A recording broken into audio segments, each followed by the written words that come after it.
लोकतन्त्र, यसको शाब्दिक अर्थ बुझौँ है त। लोक भन्नाले जनता र तन्त्र भन्ने बित्तिकै हामीले शासन भन्ने बुझ्दछौँ।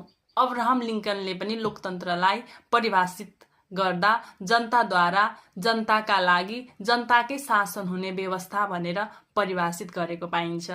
संविधानले पनि लोकतन्त्रका लागि विभिन्न व्यवस्थाहरू गरेको छ, जसमा सार्वभौम सत्ता र राजकीय सत्ता नेपाली जनतामा रहेको, नागरिक स्वतन्त्रताका कुराहरू, मौलिक अधिकारका कुराहरू, समावेशी लोकतन्त्रका कुराहरू, विकेन्द्रीकरण, स्थानीय सरकार र जनसहभागिताका कुराहरू, दलहरू बीचको सम्बन्धका कुराहरू हामीलाई वर्तमान संविधानले पनि दिइरहेको छ भने हामी स्वविवेक प्रयोग गरेर हाम्रा लागि हामी आफैले नै शासन बनाउने प्रक्रियामा एकजुट भएर पो लाग्ने हो।